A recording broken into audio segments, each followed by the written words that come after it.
Hello বন্ধুরা, তো দেখো আজকে আমি একটা চিকেনের রেসিপি নিয়ে এসেছি। আমার প্রত্যেক রবিবারই আলাদা আলাদা চিকেনের রেসিপি করতে হয়। তো দেখো এখানে আমি চিকেন ধুয়ে রেখে দিয়েছি, আর এখানে ধনেপাতা ধুয়ে রেখেছি, কাঁচা লঙ্কা, আলু, আদা, রসুন, এখানে পেঁয়াজ কুচি নিয়েছি। আলুটা অপশনাল, তোমরা দিতেও পারো নাও দিতে পারো।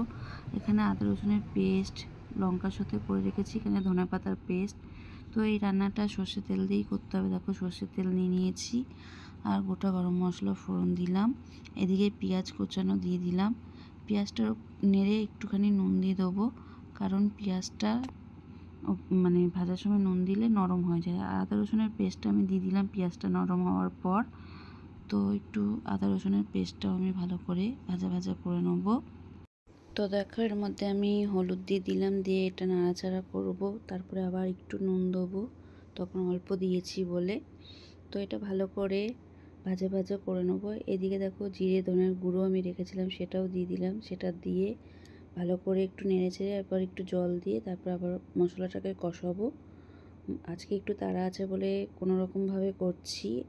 তো আমি মাংসটাও দিয়ে দিয়েছি, দিয়ে মশলাটার সাথে নাড়াচাড়া করছি, কষাচ্ছি, একবার ঢাকছি, একবার করছি। এই করেই কষাবো। আজকে প্রচণ্ড তাড়া আছে, অন্য সময় আবার ভালো করে ধনিয়া চিকেনটা তোমাদের দেখাবো। তো দেখো জল বেরিয়ে গেছে কষানোর পর। তো আমি ধনেপাতার পেস্টটা দিয়ে দিলাম, দিয়ে ভালোভাবে নাড়িয়ে চাড়িয়ে এখন কিছুক্ষণ ঢাকা দিয়ে রাখবো। তারপরে গরম গরম সার্ভ করব। তো দেখো ধনেপাতা পেস্টটা দিয়ে ভালোভাবে নেড়ে নিলাম। তো দেখো ফুটছে আমার ধনিয়া চিকেনটা রেডি। আমি আলুটা অপশনাল আগেই বললাম। তো আমি আলু দিয়েছি আমার হাজব্যান্ডের জন্য, আলু না দিলেই ভালো হয়।